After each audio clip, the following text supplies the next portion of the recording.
This is a robbery. I have a weapon. Quickly, quietly, give me all your money. My name is George Michael Cadornes. I am 45 years old. I grew up in Toronto, Ontario. I started selling cocaine. I was involved with a DJ, with an MC, and me and the DJ used to get a package of heroin once a week. For months this went on, and we would just split it between us, and that was enough. I loved it right off the bat. One, I could fuck like a porn star, honestly. And two, it was just the best feeling ever. It literally was, man. Like, a guy came over who was an active user too. I was standing in the basement and he shot me up. And I remember yelling up to my girlfriend, Tanya, you have to try this. It's fucking awesome.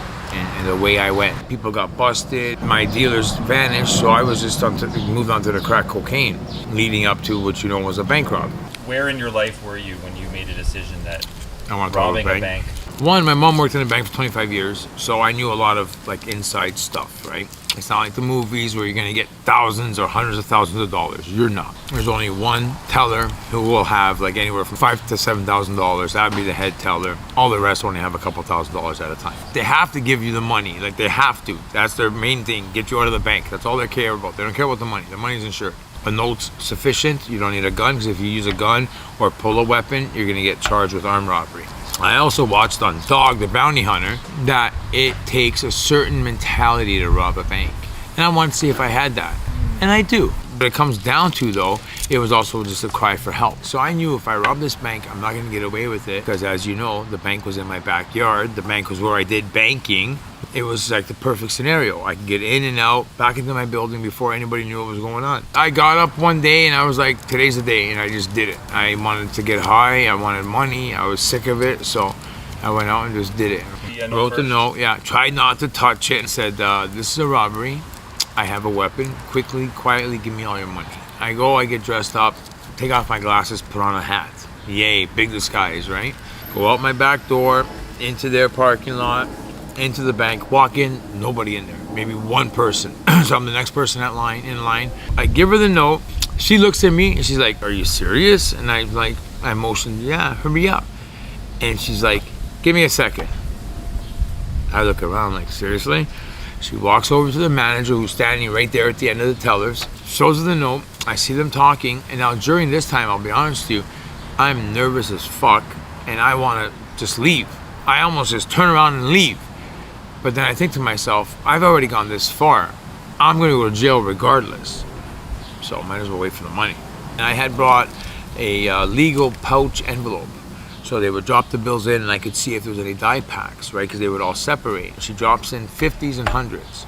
And I can see in her drawer, she's got a stack of 20s, a stack of 10s. I'm like motioning to those, give me those too.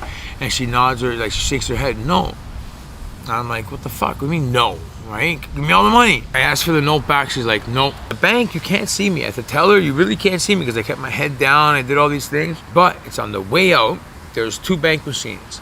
And I'm telling you, it looked like I was walking out and actually posing for the camera. Go right, go to the next property, which is a Softron, cut through their parking lot. Then there was an opening to my parking lot. Go back in my building, go up to my apartment, get changed. At the same time I'm doing that, I'm calling a taxi, scored dope, rented a room. Day and a half later or so, money's all gone. Knock on the door. And here there's like 10 of the biggest cops I've ever seen in my life. They're shocked that I'm home.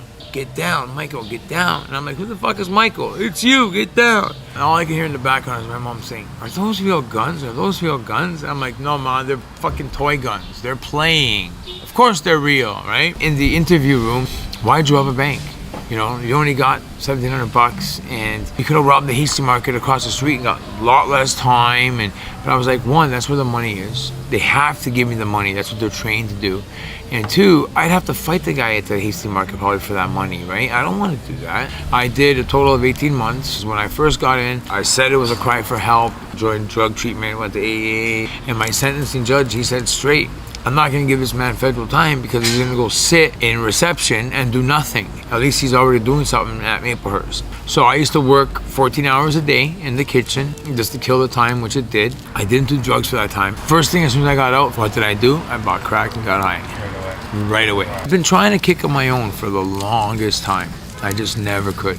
I would last like 2 weeks, still feeling like shit. I couldn't do nothing about it. Like, you know what I mean? I just got sick and tired of always going through the same nonsense. I finally asked for help, and you know what? I got it. I met a wonderful addictions counselor, put me in touch with the right people. Before, I was still telling myself, maybe someday I can use.